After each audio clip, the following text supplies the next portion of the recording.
बदतमीज कहेगा। नात पढ़ रहा था, नात सुन रहा था, भागा नहीं। और अभी दीन की बात, सच्ची बात हो रही थी, भाग रहा। सारी जिंदगी भागता रहेगा जब तक शरीयत नहीं सीखेगा, सुन्नत नहीं सीखेगा। ये काफिर दौड़ा दौड़ा के मारता रहेगा और खीरा मूली की तरह काटेगा। ऐसा नहीं कि हम जिए काफिरों की तरह और आसमान से रहमत नाजिल हो जाए, मेरा बाल बच्चा रहे काफिरों की तरह और हम दुआ करें कि काफिर कट जाए, काफिर कट जाएगा। नहीं, ईमान सलामत रहा, जन्नत मिलेगी वहां। मगर यहाँ कामयाबी हासिल करने के लिए हिकमत का सहारा लेना होगा, स्ट्रगल करना होगा, जद्दोजहद करना होगा। हुजूर फूंक देते, मक्का का सारा काफिर मर जाता। लेकिन सरकारे दो जहां को रात के सन्नाटे में अपना घर छोड़ के गारे सोर पे नहीं जाना पड़ता। गारे सोर में 3 दिन काफिरों की निगाहों से छुप के नहीं रहना पड़ता। सरकार समंदर के किनारे किनारे मदीना अपना वतन छोड़ के नहीं आते। मदीने में मैदान बदर नहीं जाना पड़ता। मैदान ओहद में आप पर एक पत्थर काफिर ने मारा, आपके होंठ कुचल गए, खून निकलने लगे, दांत शहीद हो गए। एक काफिर ने जबरदस्त तीर मारा जिससे आपकी पेशानी जख्मी हो गई। किसके? महबूबे परवरदिगार के, कायनात के मालिक व मुख्तार के, अरबो अजम के ताजदार के, जिसकी कहानी बहुत शौक से हम लोग सुनते हैं। अजूबा कहानी सुनने में मजा आता है, लेकिन हुजूर की सीरत, हुजूर का कैरेक्टर, हुजूर का फरमान, ये सुनने में अच्छा नहीं लगता। बस अजूबा कहानी, शेर और बकरी वाली कहानी, अजूबा कहानी सुनने में अच्छी लगती है। ये कहानी सुन, पैगंबर आजम अल्लाह के महबूब नाइबे परवरदिगार, उनको पत्थर लगा, आपके 2 दंदाने अक़दस शहीद हो गए। एक जालिम ने मारा, खंजर मारा तीर से, सरकार की पेशानी जख्मी हो गई। एक जालिम ने मारा खंजर से कि आप खुद की 2 कड़ियां अंदर घुस गई। हजरत अबू उबैदा रज़ी अल्लाह ताला अन्हु ने उसको दांत से जब निकालना चाहा तो हजरत अबू उबैदा के दांत 2 टूट गए। इस कदर अंदर वो कड़ियां अंदर चली गई थी। आका अलैहिस्सलाम जख्मों से चूर थे, खून बह रहा था। सरकार एक गड्ढे में जमीन पे आ गए। सैयदा फातिमा ज़हरा को मालूम हुआ, वो वहां से दौड़ी आई और अपने अब्बा के खून को पोंछने लगी। खून जब नहीं रुका तो चटाई को जला करके वो राख उस पे डाली, तब खून का बहना बंद हुआ। आका अलैहिस्सलाम ने उस वक्त भी नहीं बोला कि या अल्लाह सारे काफिरों को मार दे। नहीं, उस हालत में भी हुजूर कहते थे, इलाही मेरी कौम को माफ कर दे, यह लोग मुझको जानते नहीं है, यह लोग मुझको जानते नहीं है। वह कौम कैसे भलाई को पहुंचेगी जो कौम अपने नबी की कदर नहीं करती, जो कौम अपने नबी को नहीं पहचानती। हमारा बच्चा लुच्चा, हमारा बच्चा लफंगा, हमारा बच्चा गुंडा, हिंदुओं का बच्चा डीएम बन रहा है, हमारा बच्चा इश्कबाजी कर रहा है, हमारा बच्चा हुल्लड़बाजी कर रहा है, इसलिए हमारे बच्चे डकैत हो रहे हैं, हमारे बच्चे गुंडे हो रहे हैं, हमारे बच्चे लुच्चे लफंगे लड़कियों को भागने वाले आशिक बन रहे हैं, जबकि यहूदी साइंटिस्ट बन रहा है, हिंदू आईएएस ऑफिसर बन रहा है। जबकि वक्त की पाबंदी का पैगाम मुस्तफा ने दिया था। एक मिनट को कीमती समझ, ये पैगाम मुस्तफा ने दिया था। ये नमाज 5:20 तक अगर फजर है तो 5:21 में फजर की नमाज नहीं होगी। अगर 5:20 पे अगर दाना पानी रमजान में हलाल है तो 5:21 पे दाना पानी हराम हो जाएगा, बीवी मेरे लिए हराम हो जाएगी। 1 मिनट पहले हलाल, 1 मिनट के बाद हराम, 1 मिनट पहले हराम, 1 मिनट के बाद हलाल। जहां 1 मिनट कीमती है, उसका लोफर और जोकर बच्चा 4-4 घंटे मोबाइल पे आंख जला रहा है, मोबाइल पे गंदी तस्वीरें देख रहा है। तो हमारे बच्चों के इश्क में इजाफा हो रहा है, जिनाकारी में इजाफा हो रहा है, और वक्त की पाबंदी करके यहूदी वैज्ञानिक हो रहा है और गैर मुस्लिम का बच्चा आईएएस ऑफिसर हो रहा है। वक्त की पाबंदी हमारे मजहब ने दिया। इल्म हासिल करो माँ की गोद से लेकर कब्र की गोद तक, ये हमारे पैगंबर ने कहा। तुम अपनी जिंदगी को आरजी और वक्ती और टेम्पोररी समझ, आखिरत दायमी और परमानेंट है, जहां का एक दिन दुनियावी काउंटिंग के हिसाब से 50,000 साल के बराबर होगा। नजर आखिरत पे रख, नजर जन्नत पे रख। यहाँ एक एक्टिव मशीन की तरह दुनिया में जिंदा रहा। हज फर्ज हो, फौरी हज कर। माल है, साल में हिसाब ला के ज़कात निकाल। नमाज 24 घंटे में 5 टाइम फर्ज है, उसके बगैर जन्नत नहीं मिलेगी। रोजा साल के 1 महीना तुमको रोजा रखना, फास्ट फास्टिंग करनी है ताकि पेट बीमारी से बचे, तेरा सीना कुदूरत से पाक हो और तुझको हेल्थ मिले और तू एक जन्नती जिंदगी गुजार और रूहानियत और तज़किये नफ्स का सामान हो जाए। जो नमाज पढ़ेगा, रोजा रखेगा, हज करेगा, ज़कात देगा, पढ़ाई करेगा, गरीब मिस्कीनों की मदद करेगा, वो दुनिया में दिल नहीं लगाएगा, उसको फुर्सत ही नहीं मिलेगी कि वो इश्कबाजी करेगा, उसको फुर्सत ही नहीं मिलेगी कि 3 घंटा सिनेमा हॉल में रहेगा, उसको फुर्सत ही नहीं मिलेगी कि वो अपने घर में बैठकर 4 घंटे मोबाइल में गंदी तस्वीरें देखेगा। मेरी माँ बहन बेटियों को भी एक्टिव रखना होगा, उसको काम बताना होगा, उसको बताना होगा सूरह यासीन, दुखान, मुज़म्मिल पढ़ के तब सोना, उसको बताना होगा जब तक सुबह 500 बार दरूद नहीं पढ़े फजर की बात, उस वक्त तक हाथ में झाड़ू मत लेना, कोई बर्तन साफ मत करना।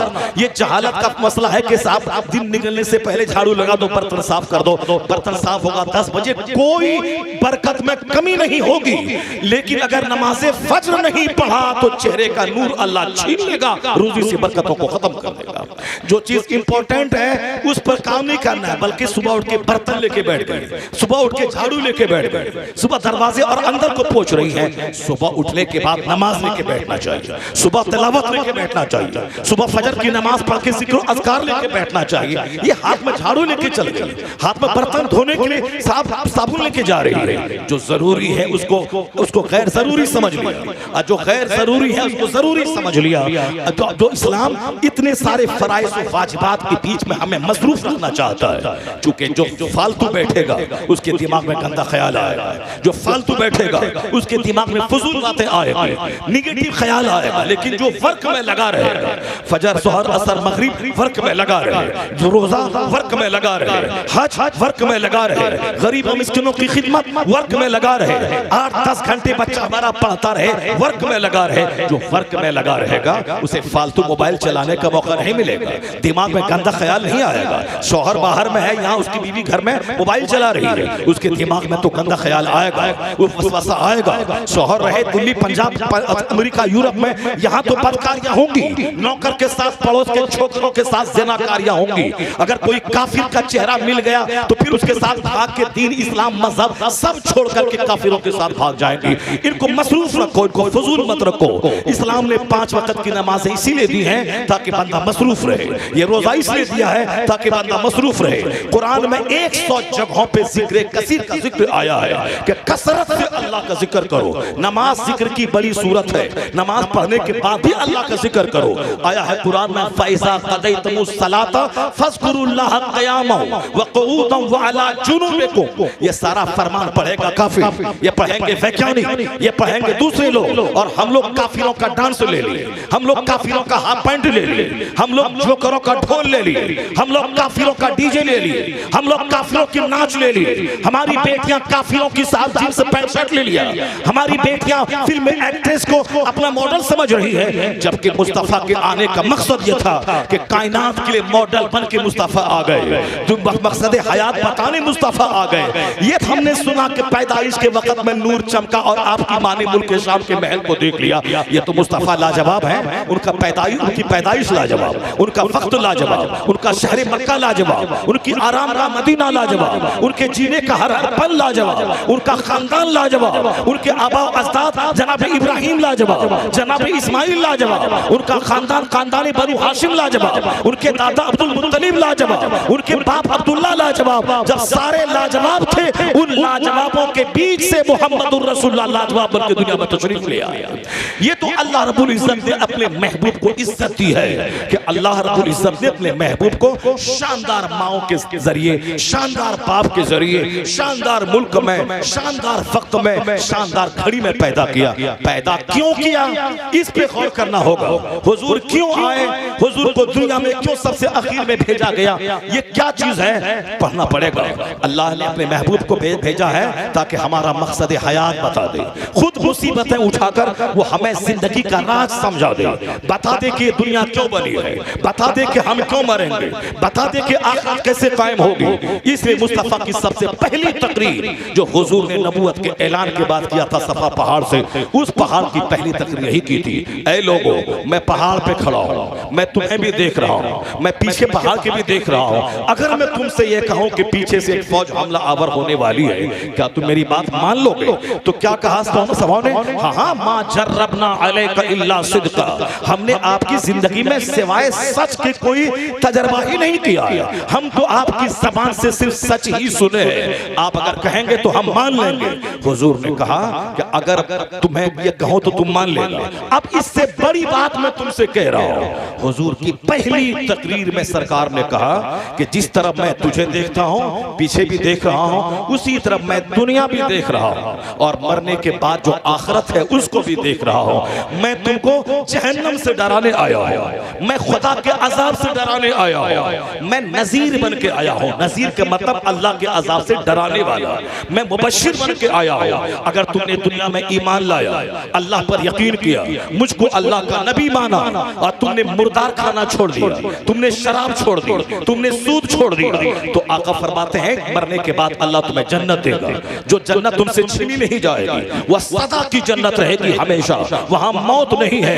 इसलिए तुम मुझे अल्लाह का नबी मानो, अल्लाह पर ईमान लाओ, शिर्क छोड़ दो, कुफ्र छोड़ दो, तो मैं जहन्नम की खतरनाक आग से डराने में आया हूं। वो अजाब जो अल्लाह ने तैयार करके रखा है काफिरों के लिए, मुशरिकों के लिए, शराबियों पापियों के लिए, गुनहगारों के लिए। यही तकरीर का मफहूम था सरकार दो जहां का। यानी पहली तकरीर में हुजूर ने आखिरत की बात की, और जिंदगी की आखिरी तकरीर जो आका इस्लाम हालत मर्ज में आपने मस्जिद नबवी में दी थी। सरकार सिद्दीक अकबर रज़ियल्लाहु ताला हो, आपकी ज़ाहिरी जिंदगी में 17 वक्त की नमाजें आपने पढ़ाई।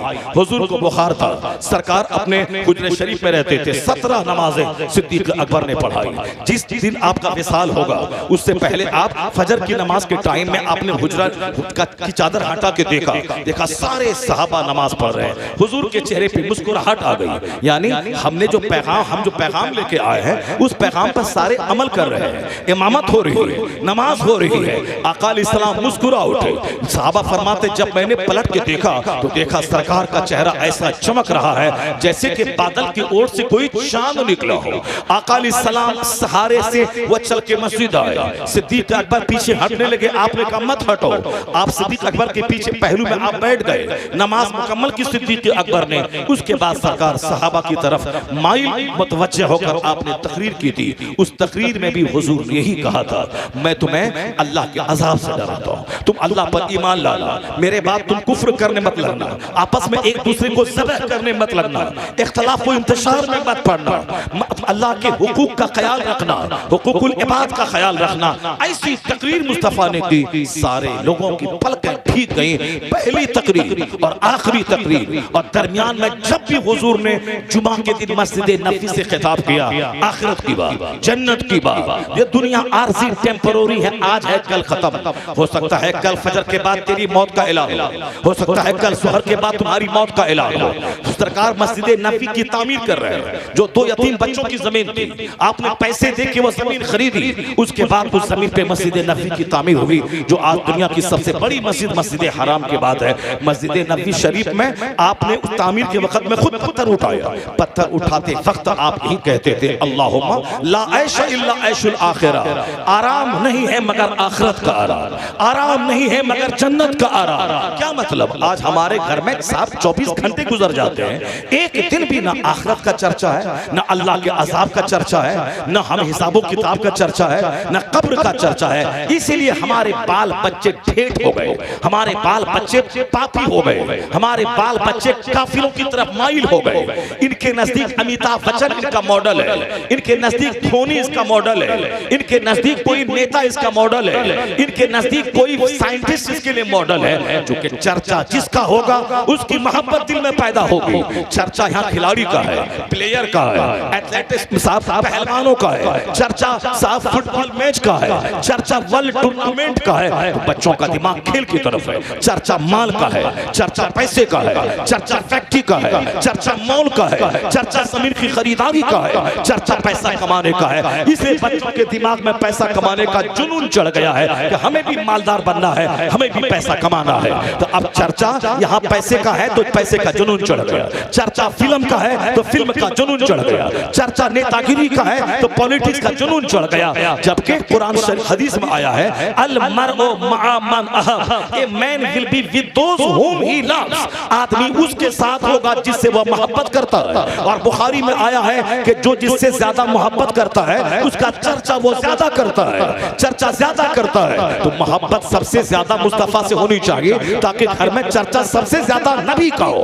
नबी की सीरत का चर्चा, नबी की तालीमात का चर्चा, नबी के फरामीन का चर्चा, नबी के इरशादात का चर्चा, नबी की बचपन का चर्चा, नबी की जवानी का चर्चा, नबी के वक्त विसाल का चर्चा, नबी के जिहाद का चर्चा, नबी की सादगी का चर्चा, नबी के ज़ुहद का चर्चा, नबी के हुस्न और जमाल का चर्चा। इसलिए आला हजरत ने कहा कि तुम्हारी जिंदगी का मतलब यही होना चाहिए कि उन्हें जाना, उन्हें माना, न रखा गैर से काम, लिल्लाहिल हम्द, मैं दुनिया से मुसलमान गया। हदीस पाक में आया है कि मन सल्ला अलैहि मर्रतन वाहिदा सल्लल्लाहु अलैहि अशरा मर्रात।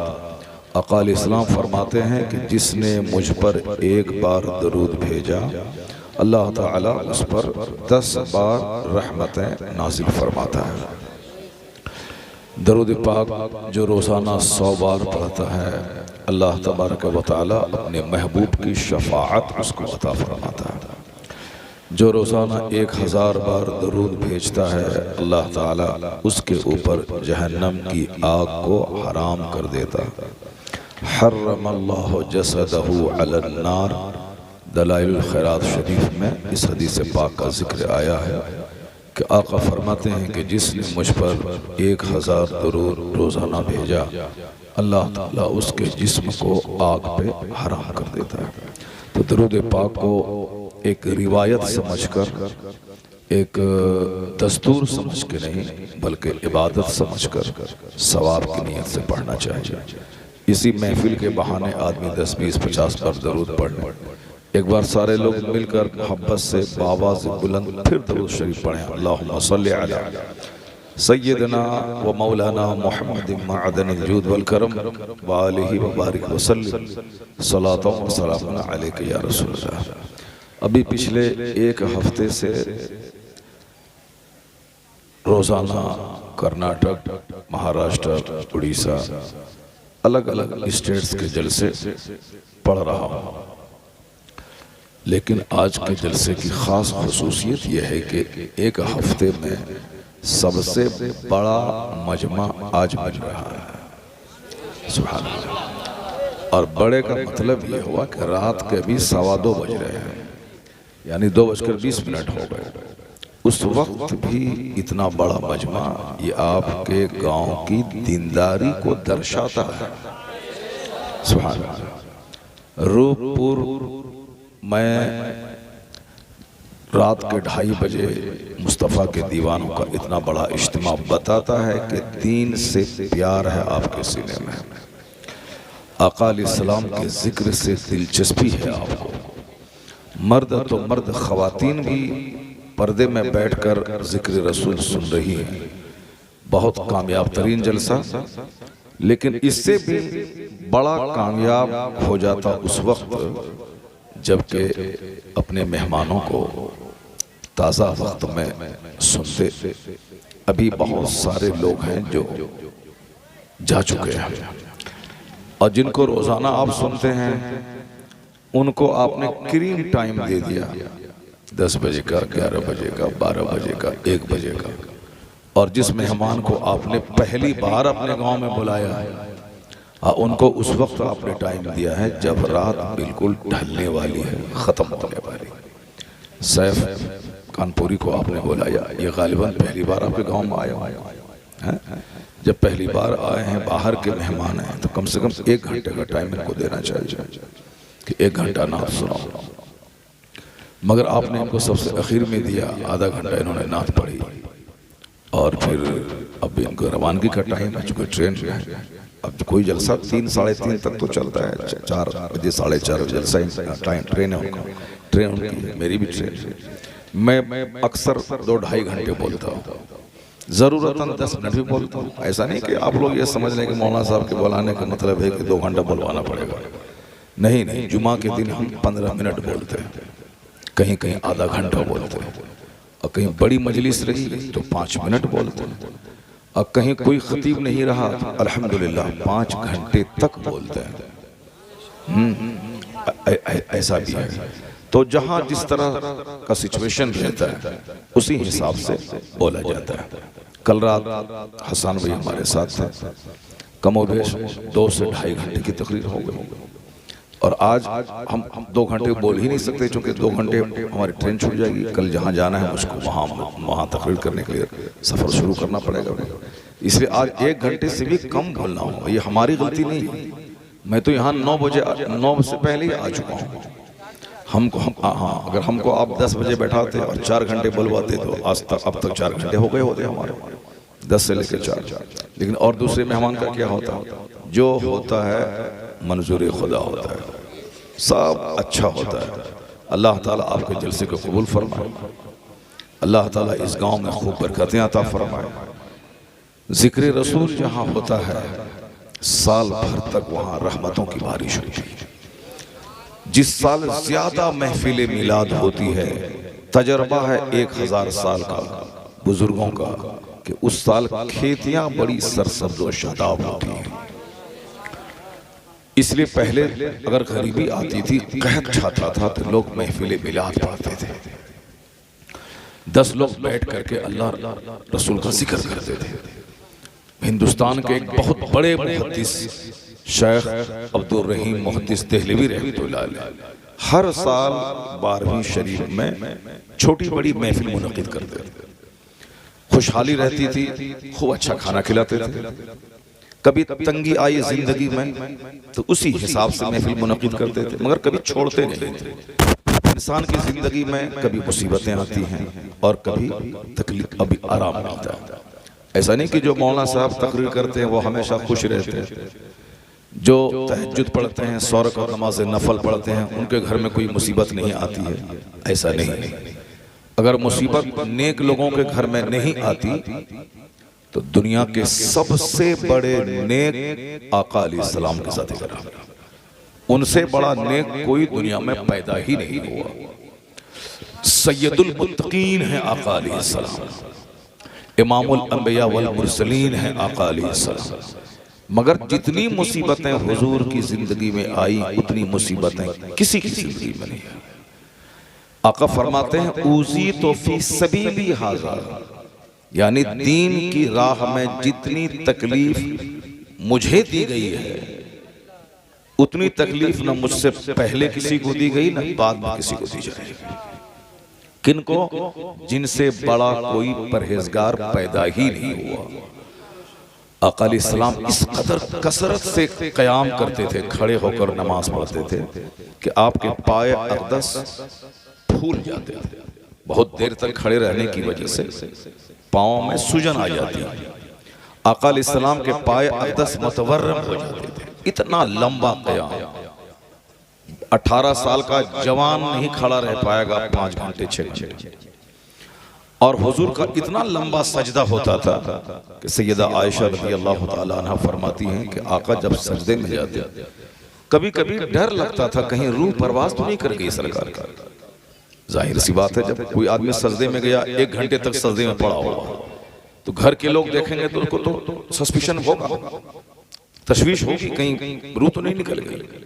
सैयदा आयशा कहती हैं कि ये फर्ज नमाज में नहीं, नफल के लिए रात में जो तहज्जुद हुजूर पढ़ते थे तो आका अलैहिस्सलाम के लंबे सजदे को देखकर सैयदा आयशा उम्मुल मोमिनीन रज़ियल्लाहु ताला अन्हा कहती हैं कि मुझे डर लगता था कहीं सरकार की रूह परवास नहीं कर गई। इतना लंबा सजदा हुजूर करते थे। आका अलैहिस्सलाम से बड़ा कोई साजिद नहीं पैदा हुआ, उनसे बड़ा कोई इबादत गुजार नहीं पैदा हुआ, उनसे ज्यादा कोई फाका करने वाला नहीं पैदा हुआ। 2-2 महीने तक आका अलैहिस्सलाम के चूल्हे में आग नहीं सुलगती थी।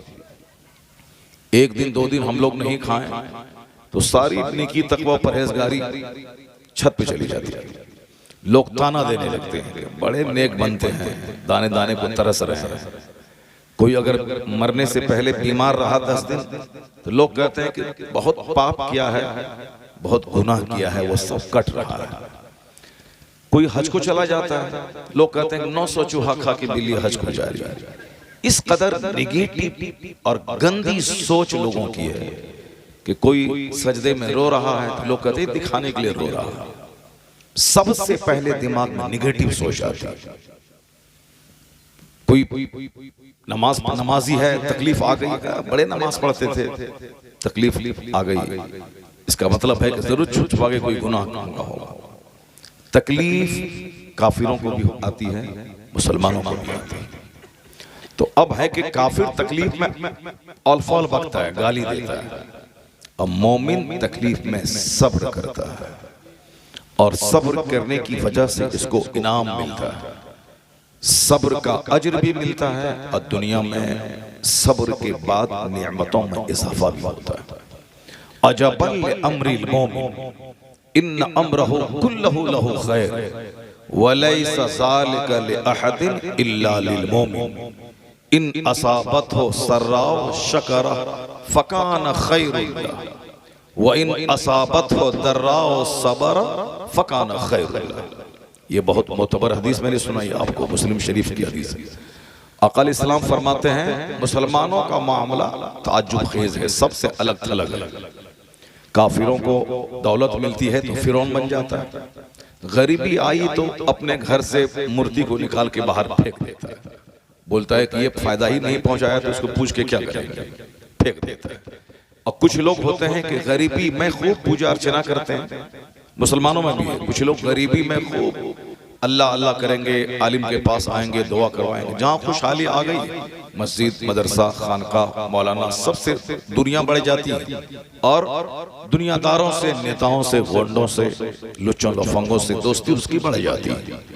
बहुत सारे मुसलमान नेता हैं जीतने के बाद सारी दोस्ती मुशरिकों से हो जाती है। कोई मुसलमान काम लेके जाता है तो कहता है क्या हम सिर्फ मुसलमान का ही काम करेंगे।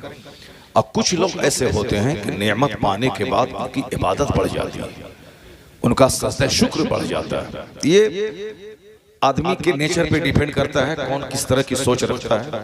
और अल्लाह तबारक व तआला जिसके साथ हुस्ने सुलूक करना चाहता है उसको नेमतों में फिरौन बनने से बचा देता है और गुर्बत में काफिर होने से बचा देता है।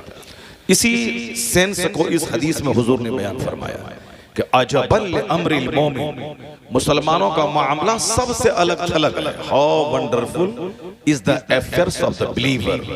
मोमिन का मामला कितना ताज्जुब खेज है कि इनके लिए हर मामलात में भलाई है, इनके लिए गरीबी में भी भलाई है, इनके लिए मालदारी में भी भलाई है।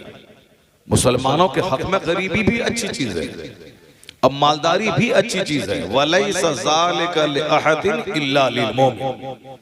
आका फरमाते हैं ये क्वालिटी सिवाय मोमिन के किसी में नहीं है, ये क्वालिटी सिवाय मुसलमान के किसी में नहीं है कि गरीबी भी इसके लिए अच्छी हो, अब मालदारी भी इसके लिए अच्छी हो। आका आगे फरमाते हैं वइन असाबत हो सर्राउ शकरा। मोमिन को जब नेमत मिलती है, ये घर बनाते हैं, अच्छा कपड़ा पहनते हैं, अच्छा खाना खाते हैं, जमीन खरीदते हैं, गाड़ी खरीदते हैं, इनके घर में कोई बेटा पैदा होता है, इनके घर में कोई खूबसूरत बच्ची पैदा होती है, इनको सेहत तंदुरुस्ती मिलती है, तो मोमिन इतराता नहीं है, मोमिन इन नेमतों का शुक्र अदा करता है। मोमिन कहता है अल्लाह का शुक्र है। 1 खरब रुपए का घर बनाने के बाद मोमिन कहता है ये मेरी मेहनत से नहीं बना है, हाजा मिन फजल रब्बी, ये मेरे रब के फजल से बना। तो ये मोमिन की नेमत के शुक्र का अंदाज है कि नेमत मिलती है तो शुक्र अदा करता है, और शुक्र नेमत को बढ़ा देता है। कुरान शरीफ में आया है कि वला इन शकरतुम लअज़ीदन्नकुम, अगर तुमने नेमत का शुक्रिया अदा किया तो हम उसको और बढ़ा देंगे। अगर तुमने औलाद हुई, कहा कि अल्लाह का शुक्र है, तो अल्लाह ताला और औलाद दे देगा। अगर दौलत बढ़ी, तुमने ये कहा कि अल्लाह का बेपनाह शुक्र है, तो अल्लाह ताला दौलत को और बढ़ा देगा। दौलत का शुक्र है कि ज़कात निकाले, खैरात करे, सदक़े फित्र निकाले, कुर्बानी करे, गरीबों, मिस्किनों, बेवाओं, माजूरों की सबकी मदद करे, और फिर अल्लाह दौलत को बढ़ा देगा। और ये मोमिन के लिए बेहतर है कि शुक्र अदा करें, उधर माल बढ़ता रहे। और आगे हुजूर कहते हैं वइन असाबत हो दर्राओ, अगर मोमिन को तकलीफ पहुंचती है, दुनिया में आंसू है, गम है, बीमारी है, बच्चे की बीमारी है, बीवी की बीमारी है, बारिश शदीद हो गई, फसलें तबाह हो गई। बारिश नहीं हुई, फसल जल गई। हवा नहीं चली, परेशान है बंदा गर्मी से। इतनी हवा चली कि घर गिर गया। हवा ना हो तो भी परेशानी, और हवा शदीद हो जाए तो भी परेशानी। बारिश नहीं हो तो भी परेशानी, और शदीद बारिश हो तो भी परेशानी। इस तरह हर पल पल में मुसीबतें दुनिया में रख दी गई। बच्चा नहीं हो तो भी परेशानी। अब बच्चा अगर पैदा हुआ और बदमाश, गोंडा, डकैत, शराबी किसी हिंदू की बेटी को लेके भाग गया तो पूरा हिंदू मुस्लिम का राइट दंगा करवा के हजारों लोग मर गए, हजारों घर उजड़ गए, हजारों दुकानें लूट ली गई। एक खबीस गलत कदम उठाता है, लेकिन उसकी सजा हजारों मुसलमानों को भुगतनी पड़ती है। एक खबीस गलत कदम उठाता है, लेकिन हिंदू मुस्लिम का दंगा जब होता है तो हजारों घर जल जाते हैं, हजारों दुकानें उजड़ जाती हैं, हजारों लोग जेल में चले जाते हैं। तो एक मरदूद ने गलत कदम उठाया, उसकी सजा उनके खानदान की नाक कट गई। उनके माँ बाप जहर खा के मर जाते हैं। जो बरसों से इज्जतदार लोग थे, उनकी इज्जत की मिट्टी पलीद हो जाती है। सह नहीं पाते हैं, उनके वालिद, उनकी माँ जहर खा के मर जाते हैं। तो इस औलाद से औलाद ना होना अच्छा था। जो औलाद नाक कटा दे, जो औलाद शराबी हो जाए, जो औलाद ज़िनाकार हो जाए। मुसलमान की बेटी हिंदू के साथ भाग गई, पूरे खानदान की नाक कट गई। लाखों बेटियां मुसलमानों की ऐसा कदम उठा चुकी, और तुम्हारे इस इलाके में ऐसा ज्यादा हो रहा। बरेली और मुज़ाफ़ात की ज्यादा खबरें आ रही, और सोशल मीडिया पे बहुत ज्यादा खबरें आ रही। जहां ज्यादा मौलाना, जहां ज्यादा मौलवी, जहां ज्यादा बड़ी दरगाह, जहां बड़े बड़े सज्जादा नशीं, जहां बड़े बड़े पीर, वहां ये सारे तमाशे हो रहे हैं। तो मतलब ये निकला कि पीर साहब अगर सिर्फ कमाते खाते हैं, पब्लिक के बीच आके मेहनत नहीं करते, लोगों को आखिरत का डर नहीं बैठाते, अल्लाह का खौफ दिल में नहीं बैठाते हैं, तो हो सकता है कि पीर साहब की बेटी काफिर के साथ भाग जाए। ऐसा नहीं कि हर आदमी माँ के पेट से पढ़ लिख करके आता है। यहाँ उसको समझाना पड़ता है, यहाँ मसाज बनाना पड़ता है। वहाबी देवबंदी के यहाँ फजर के टाइम में 100 लोग नमाज में रहते हैं, मगर हमारे यहाँ जुमा के दिन भी कम लोग रहते हैं। क्यों? वो लोग दिन रात 24 घंटे नमाज के पीछे मेहनत करते हैं। इस दुनिया में जो मेहनत करेगा, मेहनत रंग लाएगा।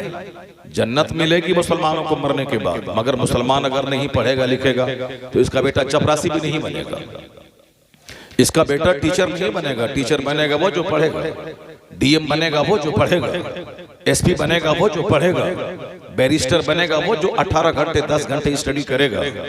दुनिया में कामयाबी हासिल करने के लिए मेहनत करनी पड़ेगी, और फिर जन्नत जाने के लिए तो ईमान जरूरी है, और नमाज, रोजे, हज, ज़कात जरूरी है। तो देवबंदी चूंकि मेहनत करता है, एक आदमी के पीछे 50 बार जाता है, वो गाली सुनने के बाद भी कहता है कि भाई बच्चों गाली दे दो मगर नमाज पढ़ो, तो हम चाहते हैं कि तुम जन्नत चले जाओ। इसीलिए मेहनत की वजह से उसके यहाँ जन्नती नमाजी ज्यादा है, जन्नती नहीं नमाजी ज्यादा है। जन्नत तो हो जाएगा जो मोमिन होगा, मगर जो मुस्तफ़ा की तौहीन करे, गाली दे, वो तो ईमान ही उसके पास नहीं है, तो वो जन्नत हो जाएगा।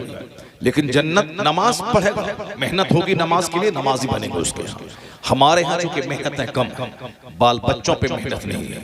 हमारे घर में चर्चा सरकार दो जहां की सीरत का नहीं है, हमारे यहाँ चर्चा है झंडा का, हमारे यहाँ चर्चा है जुलूस का, हमारे यहाँ चर्चा है फातिहा का, हमारे यहाँ चर्चा है नियाज का, हमारे यहाँ चर्चा है पीर साहब के हाथ पैर चूमने का। हमारे यहाँ पीर साहब के हाथ चूमने का चर्चा है, पीर साहब के तहज्जुद की नकल का चर्चा नहीं। वो बीमारी के आलम में भी कोई नमाज नहीं छोड़ते हैं, इसका चर्चा नहीं। 40 साल तक मेरे बड़े पीर गौसे आजम इशा के वजू से फजर की नमाज पढ़ते रहे, इसका चर्चा नहीं।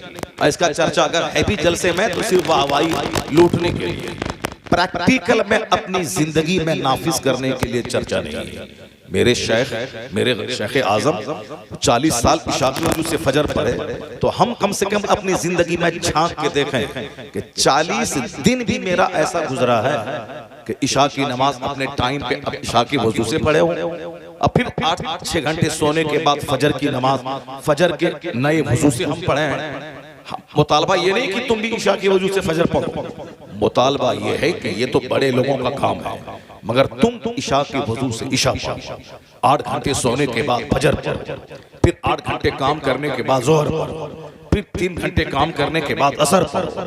तो जिस अल्लाह ने हमें जिंदगी दी है उस अल्लाह की बंदगी करना ये हमारी जिंदगी का सबसे बड़ा मकसद है, और यही पैगाम बताने के लिए हुजूर दुनिया में तशरीफ लाए।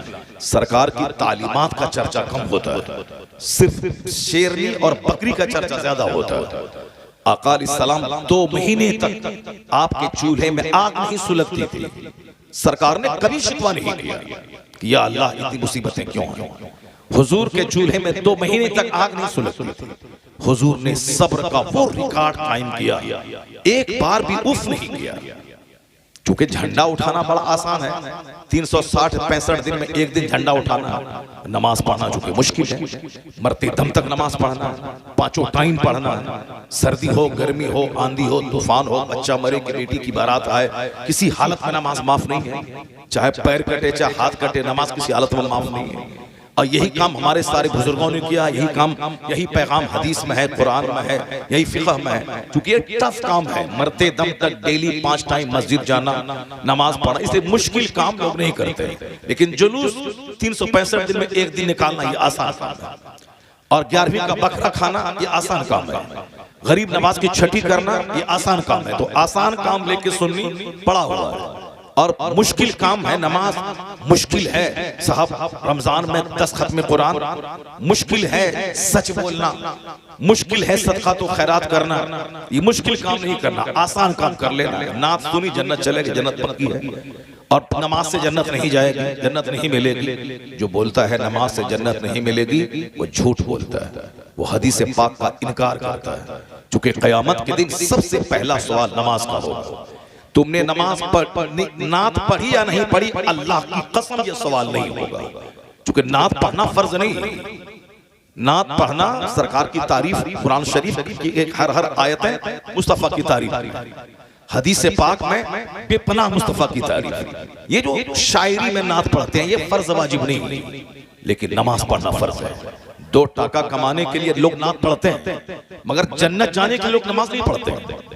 जहां का एक दिन 50,000 साल के बराबर हो, वहां की कोई फिक्र नहीं, बस नात पढ़ना है, 2 टका कमाना है, घर बनाना है, गाड़ी खरीदना है, बाल बच्चों को अच्छा से खिलाना पिलाना है, इसी को समझना है कि जन्नत हमारी पक्की है। जन्नत नहीं मिलेगी। इन्ना अव्वल मा युहासबु बिहिल अब्द यौमल क़यामति सलात, क़यामत के दिन सबसे पहला सवाल नमाज का होगा। ये कोई मौलवी साहब पीर साहब नहीं बोलते, हुजूर फरमाते हैं, तिरमिज़ी शरीफ की हदीस में आया, हदीस में आया है, मन तरका सलात मुतअम्मदन फक़द कफर, जिसने जानबूझकर नमाज तर्क किया उसने कुफ्र किया, यानी कुफ्र के करीब पहुंच गया। मुस्लिम शरीफ की हदीस में आया है, बैनल अब्द वल कुफ्र तर्कुस सलात, एक मोमिन एक काफिर के दरमियान जो चीज फर्क पैदा करती है वो नमाज है। नमाज पढ़ने वाला मोमिन, नमाज छोड़ने वाला मोमिन एक कामिल नहीं। ये हदीस से पाक साफ वजाहत के साथ इस तरह की बातें आई। कई जगहों पे कुरान शरीफ में तो लगभग सैकड़ों जगहों पे नमाज का जिक्र आया, जिसका जिक्र सबसे ज्यादा है और जो सबसे बड़ा फर्ज है उसी को इतना हौले हौले हम लोग ले रहे हैं, जैसे कि बताशा पे फातिहा करना जरूरी है और नमाज पढ़ना कोई जरूरी नहीं। गौसे आजम का बकरा ज़बह करना यह जरूरी है, नमाज पढ़ना कोई जरूरी नहीं। मसले के आला हजरत ये नहीं। आला हजरत ने क्या कहा है, कब्र को सजदा करना हराम। आला हजरत ने कहा है कब्र से 4 हाथ दूरी पे रहो। आला हजरत ने कहा है कि कब्र को हाथ मत लगाओ। आला हजरत ने कहा कि एक चादर जब तक पुरानी ना हो दूसरी मत चढ़ाओ।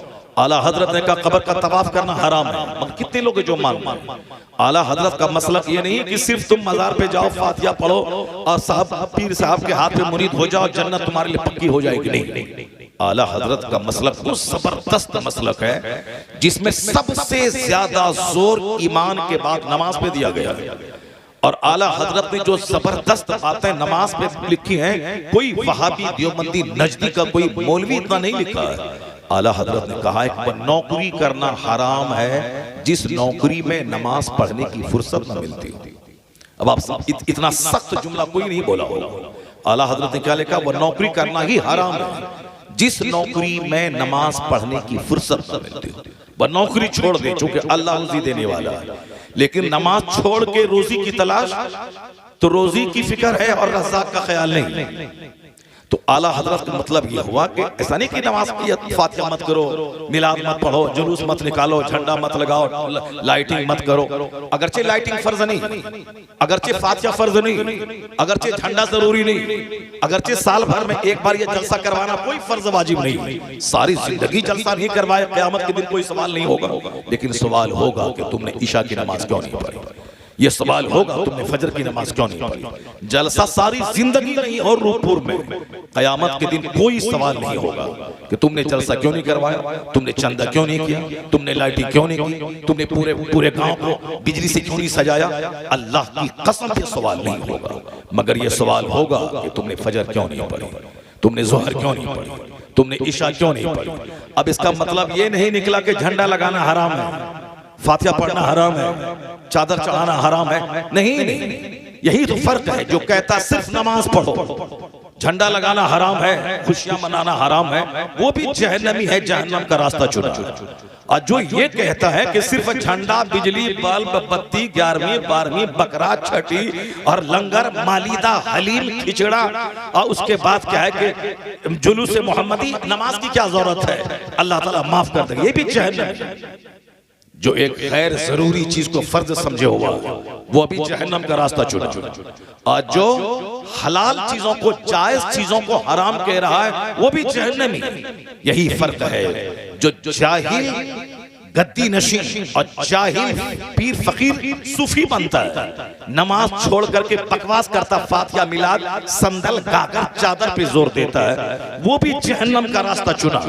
और वो नजदी वहाबी जो हलाल चीजों को हराम कहता है वो भी जहन्नम का रास्ता चुना है। ये बीच का रास्ता है मसलके आला हजरत के नमाज भी होगी, नियाज भी होगी, नमाज भी होगी, फातिहा भी होगी, नमाज भी होगी, जुलूस मोहम्मदी भी निकलेगा, नमाज भी होगी, सरकार करीब नमाज की छठी भी होगी, नमाज भी होगी, झंडा भी लगेगा, लाइटिंग भी होगी, जुलूस मोहम्मदी भी शान से निकलेगा। यानी फर्ज भी अदा होगा, नफल भी अदा होगा। यही रास्ता सीधा जन्नतुल फिरदौस लेके चला जाएगा। यही है मसलके आला हज़रत। इससे हट के मन के मुताबिक नहीं चलेगा कि हम पैसा के लिए आला हज़रत का नाम ले रहे हैं और फिर अपने आप को जहन्नम में धकेल रहे हैं। नहीं, आला हज़रत ने कोई नमाज जिंदगी में छोड़ी नहीं फर्ज होने के बाद। यहाँ तक कि जो आपकी जिंदगी का आखिरी दिन था, 25 सफर 1340 हिजरी जुमा का दिन 2:38 पे आपका विसाल हुआ। उस दिन भी शरीयत पर इतना जबरदस्त अमल था कि आपने वसीयतनामा लिखवाया और कहा कि मुस्तफा रजा बड़ा बेटा मुफ्ती आज़म कहाँ है, कुरान शरीफ पढ़ो, सूरह यासीन पढ़ो, सूरह राअद पढ़ो। पढ़ने में गलती हुई, उसको आला हज़रत ने टोका, वसीयतनामा लिखवाया, अपने हाथ से साइन करवाया और कहा कि मेरा जनाजे की नमाज मेरा बड़ा बेटा हामिद रजा पढ़ाएंगे, हुज्जतुल इस्लाम। उनको अगर सारी दुआएं याद हैं तो वह पढ़ाएंगे, अगर नहीं दुआ याद है उनको तो अमजद अली सदरुल शरिया पढ़ाएंगे। तो इस तरह सारी वसीयतें करने के बाद का घड़ी सामने रख दो। घड़ी देखते रहे, 12 बजा का अभी टाइम नहीं हुआ, 1 बजा अभी टाइम नहीं हुआ, 2 बजा भी टाइम नहीं हुआ। यानी ऐसा लग रहा है कि जैसे कि सारा काम टाइम के मुताबिक हो रहा है। वसीयतें लिख रहे हैं, कुरान शरीफ पढ़वा रहे हैं, वसीयत कर रहे हैं और कह रहे हैं कि कोई रोना धोना मत, मेरी वजह से नमाज में ताखीर मत करना। सब सारा सिस्टम समझा दिया। कहा कि मैं सुबह से कुछ नहीं खाया हूं, तुम लोग परेशान मत होना। जिस तरह कुछ लोग खाते पीते हैं, मर जाते हैं तो पेट सहलाना पड़ता है, अंदर से गलाजत निकलती है। कहा कि मैं सुबह से कुछ नहीं खाया, उसका ख्याल रखना, जनाजे में नमाज में ताखीर मत करना।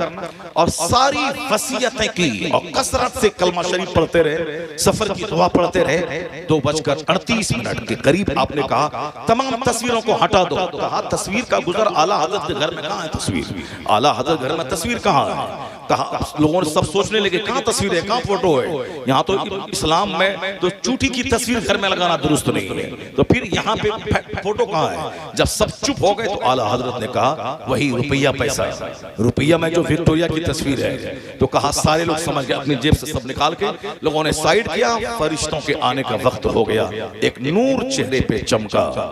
अचानक जबान पे कलमे तैयबा तो पहले से जारी था ही, नूर चमका, रूह कब से अनसुरी से परवास कर गई। ये रज़ा का आखिरी दिन था। अब पहला दिन तो वो था कि आपने 4 साल 4 महीने 4 दिन की उम्र में बिस्मिल्लाह खानी की। और उसके बाद जो नमाज शुरू हुई आपकी जिंदगी में, कभी नमाज कज़ा नहीं हुई। रोजा, डॉक्टर बोला रोजा रखेंगे आपकी जिंदगी खतरे में है। कहा तुम्हारी बात नहीं मानेंगे, शरीयत की बात मानेंगे। बरेली में टेम्परेचर हाई है, यहाँ गर्मी है, यहाँ रोजा नहीं रख पाएंगे हम, चूंकि हम कमजोर हैं। लेकिन यहाँ नैनीताल नजदीक है, वहाँ पहाड़ पे हम टेम्परेचर नॉर्मल है, वहाँ रोजा रख सकते हैं। आला हजरत अपना पैसा कौड़ी लिए, सामान लिए, अपने 10 लोगों को साथ लिया, अब कोहे भवानी गए नैनीताल, वहां 300 रोजा जाके आपने रखा, फिर ईद की नमाज आके आपने बरेली शरीफ में पढ़ाई। आपने ये है रजा की जिंदगी, बस सिर्फ रजा रजा, 2 टका कमाने के लिए रजा रजा। रजा की नमाज नहीं है, रजा का हज नहीं है, रजा ने जो शरीयत के मुताबिक जिंदगी गुजारी वो नहीं है। सिर्फ रजा रजा करने से काम नहीं चलेगा। रजा ने जो पैगाम दिया है उसको अपनाना पड़ेगा। रजा का पैगाम मुस्तफा को खूब पढ़ा जाए, आका अलैहिस्सलाम से सच्ची मोहब्बत किया जाए, सरकार की सीरत अपने बाल बच्चों को पिलाया जाए, बताया जाए, हुजूर की मोहब्बत अपने बच्चों की घुट्टी में पिलाया जाए। अगर आखिरत की बात, जन्नत की बात, मुस्तफा की बात अगर बाल बच्चों की घुट्टी में पिला दिया तो तुम्हारी बेटियां मर जाएंगी कुंवारी, मगर किसी काफिर के साथ भागेंगे नहीं। अगर कोई अरबों रुपए दे के पेशकश करे कि तुम काफिर हो के मेरे साथ आ जाओ, ये उस पर थूक देंगी, मगर कभी भी ईमान का सौदा नहीं करेंगे। ये बात उस वक्त होगी जब उनकी घुट्टी में इस्लाम पिला दिया गया होगा। ये बात उस वक्त होगी जब उनको मुस्तफा की मोहब्बत का जाम उंडेल दिया गया होगा और बता दिया गया होगा। मदीने की वो औरत थी जिस औरत का शौहर शहीद हो गया, जिसके 4 जवान बेटे शहीद हो गए, उसके बावजूद पर्दे में मलबूस होकर वो कहती हैं बताओ मुस्तफा कैसे। और जब तक हुजूर को देख नहीं लिया उस वक्त तक उस औरत को करार नहीं मिला। और जब मुस्तफा का दीदार हुआ तो क्या कहती हैं, गुल्लो मुसीबतिन बादका जलल या रसूल अल्लाह, मेरे शौहर शहीद हो गए, मेरे 4 बेटे शहीद हो गए, सारी मुसीबतें हेज हैं, आप सलामत हैं, सब कुछ सलामत है। ये है इश्क़ रसूल। बस झंडा लगाया, बिजली साफ बत्ती लगाया, जुलूस में एक दिन निकल गए, उसके बाद मस्जिदों को उजाड़ दिया, नमाज छोड़ दिया। ये पक्के बरेलवी, पक्के आशिक़ रसूल हो गए। तुम्हारा ही बच्चा काफिरों के साथ भाग रहा है, तुम्हारी ही बेटियां हिंदुओं के साथ भाग रही हैं, तुम्हारे ही बच्चे काफिरों के साथ जा रहे हैं। उसके लिए मेहनत करनी होगी।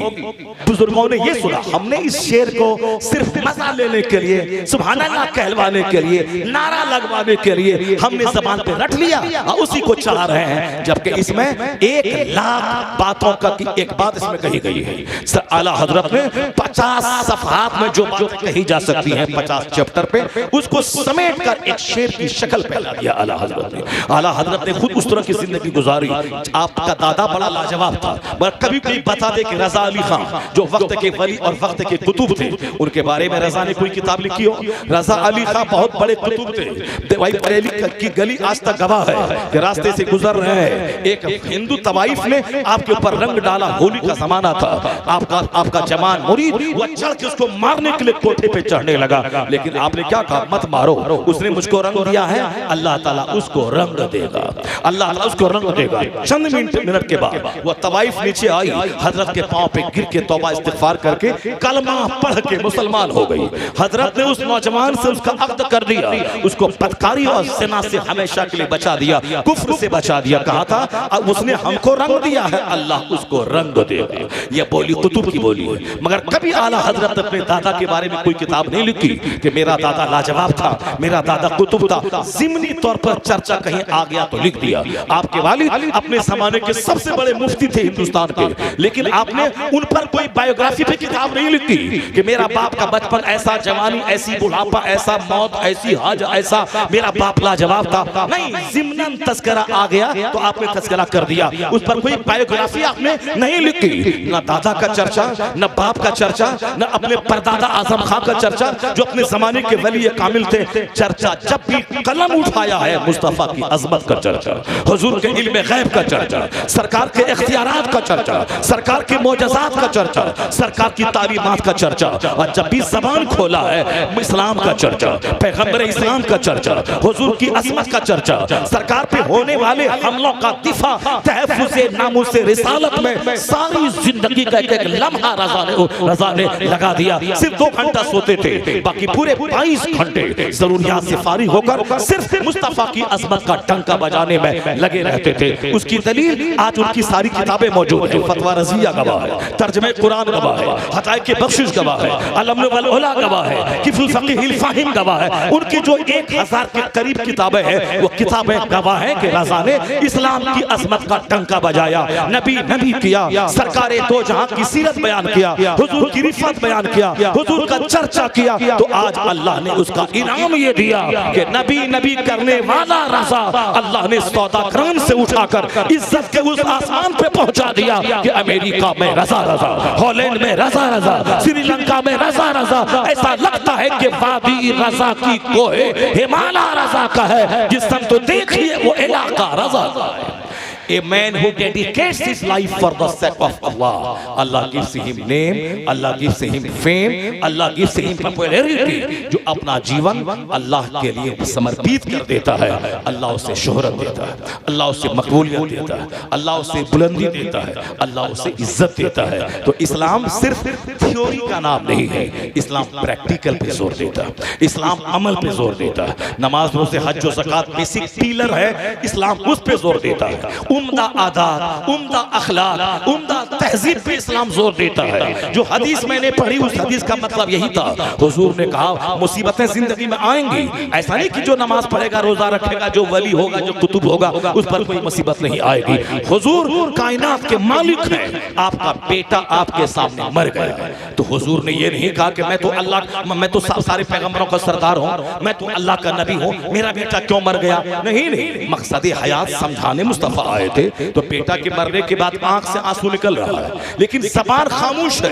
हुजूर ने क्या फरमाया, ए इब्राहिम इन्नी बेफिराक का लमहज़ून, मैं तेरी जुदाई से गमगीन हूँ, मेरी आंख आंसू बहा रही है, ऐनी तबकी ऐनी, मेरी आंख रो रही है, मगर मेरा दिल अल्लाह के फैसले पर मुतमईन है।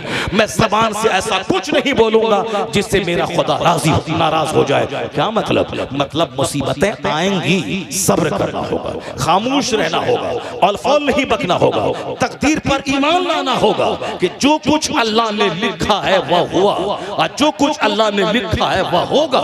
इसलिए ये मत कहना कि लौ काश, मत कहना कि ऐसा कर दिए होते तो ऐसा हो गया होता, ऐसा कर दिए होते तो ऐसा हो गया होता। नहीं, फ़इन्ना लौ तफ्तहु अमल शैतान, मुस्तफ़ा कहते हैं काश, इन केस, अगर, मगर मत बोलना। तकदीर पर ईमान लाना जरूरी है मुसलमान होने के लिए कि अल्लाह ने हमारी रोजी लिख दी है, अल्लाह ने मेरी मौत लिख दी है। इसलिए मोमिन होने के जरूरी है अल्लाह पर ईमान लाना, सारे रसूलों पैगंबरों पर ईमान लाना, क़यामत के दिन पर ईमान लाना, हिसाब किताब पे ईमान लाना, तकदीर पे ईमान लाना, ये जरूरी है। अल्लाह की सारी किताबों पर ईमान लाना।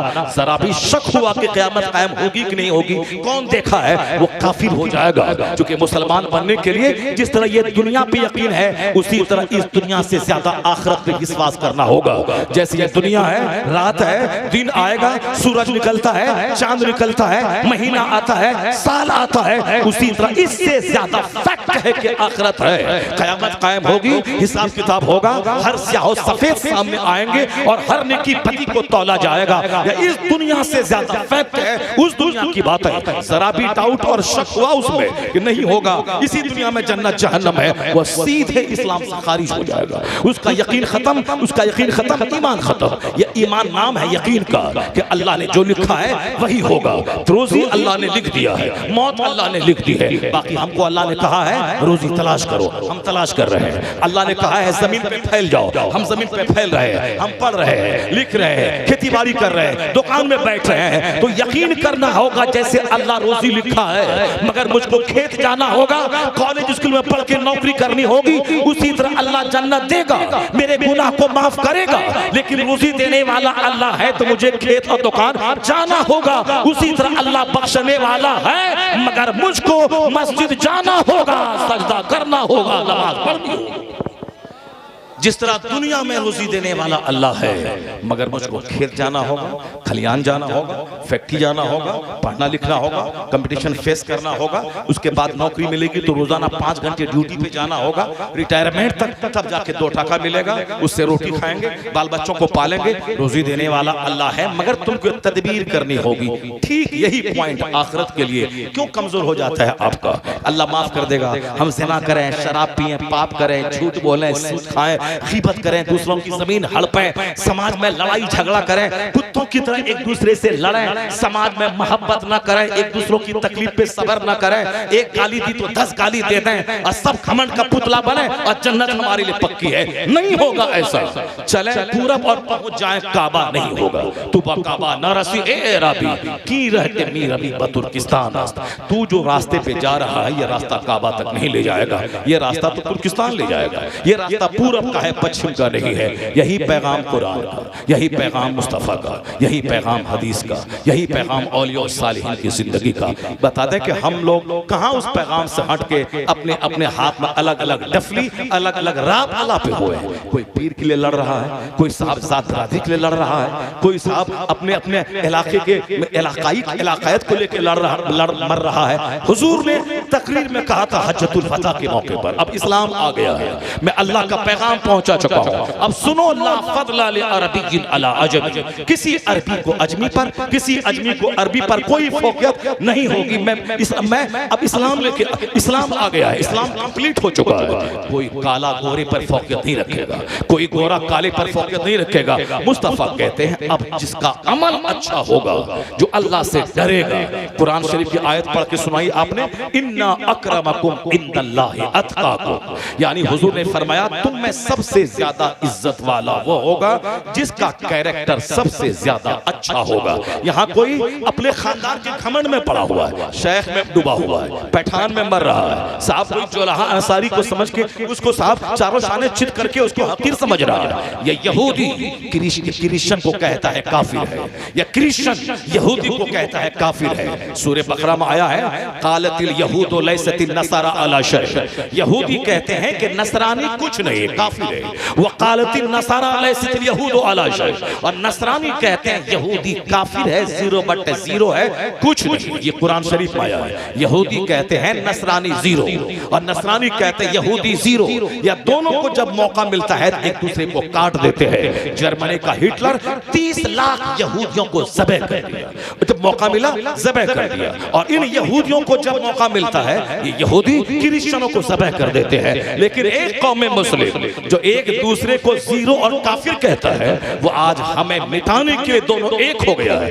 अमेरिका का नसरानी, इस्राइल का यहूदी आपस की जंग हटा के ये दोनों मिलकर मुसलमानों को तबाह करने के लिए एक हो गया है, जो कि दोनों काफिर है, दोनों एक दूसरे को काफिर कहता है। ये कुरान की ज़बानी, मगर हमको मिटाने के लिए दोनों काफिर एक हो गए। हम पर अटैक करने के लिए, हमको तोड़ने के लिए अरब ममालिक को तोड़ दिया, वरना किबले अव्वल को सब मानते हैं। लेकिन 2 ग्रुप में बांट करके एक को अपने फेवर में करके पहले इसको मारना है, फिर उसके बाद उसको मारना है। अब जमीन अरबों की है, उस पर शासन करना है, अपनी फौज लाना है। पेट्रोल डीजल का कुआं अरबों का है, उस पर कब्जा अमेरिका और यूरोप का है। मैं आखिरी बात कह रहा हूं कि यह लोग एक दूसरे को काफिर कहते हैं, हमको मिटाने के लिए ये दोनों एक हो गए हैं। अब हम लग गए किसमें? अंसारी और जोलाहे की जंग में, शेख और पैठान की जंग में, साहब उत्तर प्रदेश और गुजरात की जंग में, अरब और अजम की जंग में। हुजूर ने कहा था नहीं, कोई जंग नहीं होगी, जो मुत्तकी होगा वही इज्जत पाएगा, जो जितना ज्यादा अल्लाह से डरेगा वही काबिल एहतराम होगा। लेकिन हम टुकड़े टुकड़े में बढ़ गए। अगर कोई अंसारी उठा, कोई शेख उसको वोट नहीं देगा, कोई शेख अगर इलेक्शन में उठा, कोई जोलाहा उसको वोट नहीं देगा। यानी हम बिरादरी में बढ़ गए, हम दोनों एक पीर के मुरीद हैं मगर मतलब में बढ़ गए।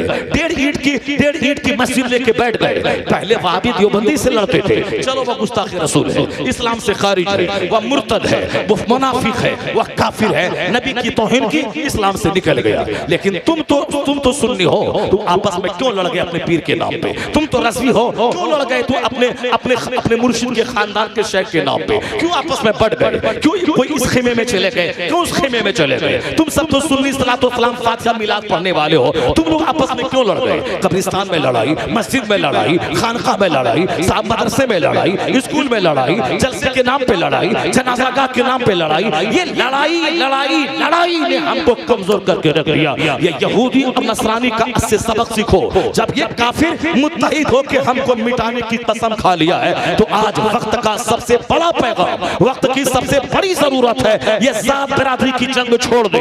तारे सुन्नी आला हजरत के नाम पे मुत्तहिद हो जाओ, गौसे आजम के नाम पे मुत्तहिद हो जाओ, गरीब नवाज के नाम पे मुत्तहिद हो जाओ। तुम अगर मुत्तहिद बन गया तो तू पहलवान और ताकतवर हो जाएगा। जब ताकतवर होगा तो तेरी बुनियादें मजबूत हो जाएंगी। और जब ये कसम खाया है हमें मिटाने के लिए, तो तू मुत्तहिद होके कसम खा ले कि हमने भी कसम खाया है इस्लाम बचाने के लिए, सुन्नियत बचाने।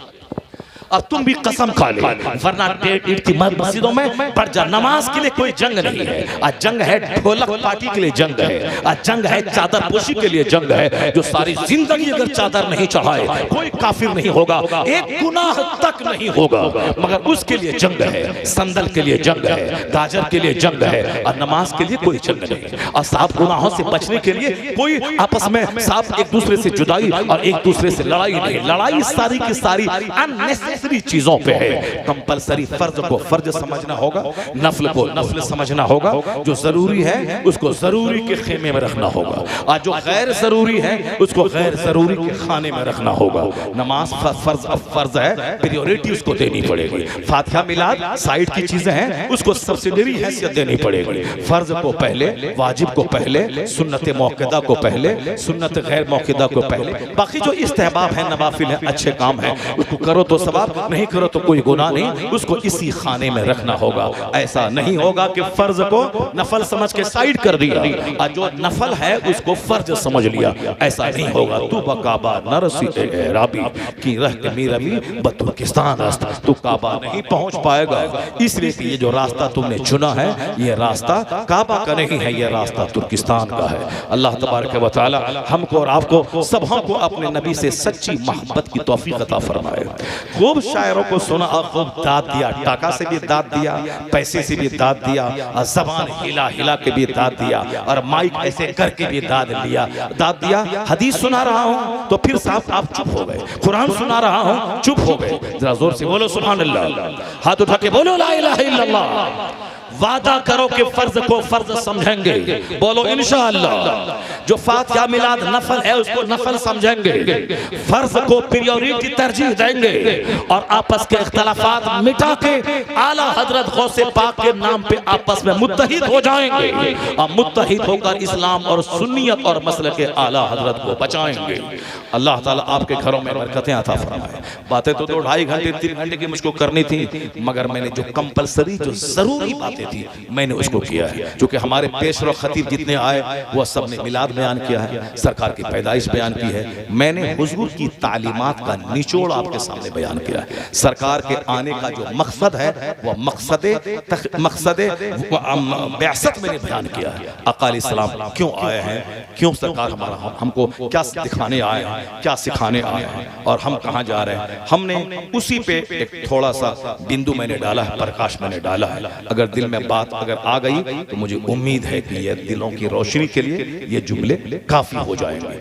हसद, जलन, कुदरत, फालतू बातें को दिमाग से हटा दे, सच्चाई को समझने की कोशिश करना होगा, ट्रूथ को समझने की कोशिश करना होगा। अल्लाह ताला हमें सच्चाई समझने और सच्चाई पे अमल करने की तौफीक अता फरमाए। आमीन। व आखिर दाअवाना अनिल हम्दुलिल्लाह।